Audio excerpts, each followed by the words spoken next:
ನಾನು ಮೊದಲಿಗೆ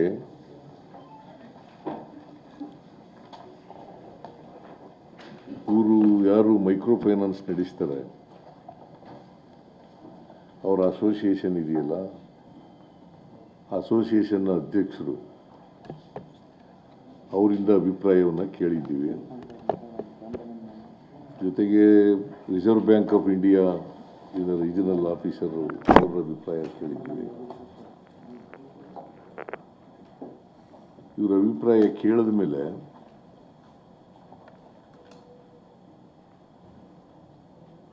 ಯಾರೂ ಕೂಡ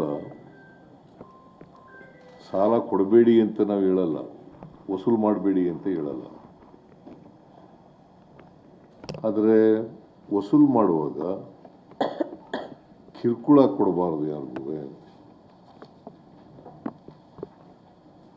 ಎರಾಶ್ ಮಾಡಬಾರ್ದು. ವಸೂಲಿ ಕ್ರಮ ಮಾಡುವಾಗ ರಿಸರ್ವ್ ಬ್ಯಾಂಕ್ನ ನಿಯಮಗಳನ್ನು ಪಾಲನೆ ಮಾಡಬೇಕು. ಕಾನೂನು ಏನು ಹೇಳ್ತದೆ ಅದಕ್ಕಿಂತ ಹೆಚ್ಚಾಗಿ ಬಡ್ಡಿಯನ್ನು ವಸೂಲು ಮಾಡಬಾರ್ದು. ಆಮೇಲೆ 5 ಗಂಟೆ ನಂತರ ವಸೂಲಿಗೆ ಹೋಗಬಾರ್ದು. ಆಮೇಲೆ ಔಟ್ಸೋರ್ಸಿಂಗ್ ಮಾಡಿ ವಸೂಲು ಮಾಡ್ತಕ್ಕಂಥ ಕ್ರಮವನ್ನು ವಿರೋಧ ಮಾಡಿದ್ದೀವಿ. ಅದನ್ನು ಮಾಡಬಾರ್ದು. ಔಟ್ಸೋರ್ಸಿಂಗ್ ಏನು ಮಾಡ್ತಾರೆ, ಈಗ ಔಟ್ಸೋರ್ಸಿಂಗ್ ಕೊಟ್ಬಿಡೋದು ವಸೂಲಿಗೆ, ಗೂಂಡಾಗಳನ್ನು ಬಳಕೆ ಮಾಡೋದು, ರೌಡಿಗಳನ್ನು ಬಳಕೆ ಮಾಡೋದು, ಅದನ್ನು ಮಾಡಬಾರ್ದು.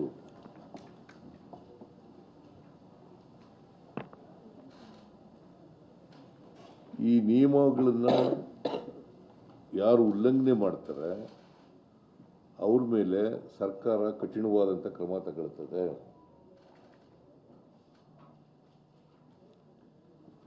ಜೊತೆಗೆ ಇವತ್ತು ಮೈಕ್ರೋ ಫೈನಾನ್ಸಿಂಗ್ ಇನ್ಸ್ಟಿಟ್ಯೂಷನ್ಗಳಿರ್ಬೋದು, ಮನಿ ಲೆಂಡರ್ಸ್ ಆಗ್ತಿರ್ಬೋದು, ಪಾನ್ ಬ್ರೋಕರ್ಸ್ ಆಗ್ತಿರ್ಬೋದು,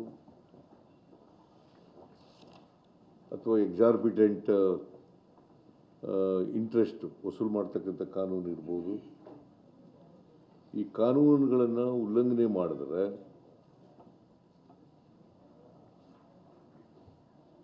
ನಾವು ಮುಲಾಜಿಲ್ದೇನೆ ಅವ್ರ ಮೇಲೆ ಕ್ರಮ ತಗೊಳ್ತೀವಿ. ಸೊ ಆ ಎಚ್ಚರಿಕೆಯನ್ನು ವಾರ್ನಿಂಗ್ ಮಾಡಿದ್ದೀನಿ ನಾನು. ಆ ಎಚ್ಚರಿಕೆಯನ್ನು ನಬಾರ್ಡ್ನವರಿಗೆ, ಮೈಕ್ರೋ ಫೈನಾನ್ಸ್ ಇನ್ಸ್ಟಿಟ್ಯೂಷನ್ನವರಿಗೆ ಮತ್ತು ಬೇರೆ ಮನಿ ಲೆಂಡಿಂಗ್ ಇನ್ಸ್ಟಿಟ್ಯೂಷನ್ಸ್ಗಳಿದ್ದಾವಲ್ಲ ಇವ್ರಿಗೆಲ್ಲ ಕೊಡ್ತಕ್ಕಂಥದ್ದನ್ನು ಮಾಡಿದ್ದೀವಿ. ಈ ಮನಿ ಲೆಂಡಿಂಗು ಕಾನೂನುಗಳಿದ್ದಾವಲ್ಲ ಇವತ್ತು ನಮ್ಮ ರಾಜ್ಯದಲ್ಲಿ, ಅವಕ್ಕೆ ತಿದ್ದುಪಡಿ ಮಾಡಬೇಕಾದ್ರೆ ಕೂಡಲೇ ತಿದ್ದುಪಡಿಗಳನ್ನು ಮಾಡ್ತೀವಿ. ಅವುಗಳನ್ನು ಇನ್ನೂ ಬಲಯುತವಾಗಿ ಮಾಡಬೇಕಾದ್ರೆ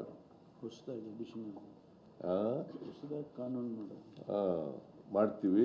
ಜೊತೆಗೆ ಒಂದು ಹೊಸ ಕಾನೂನನ್ನು ಮಾಡ್ತೀವಿ.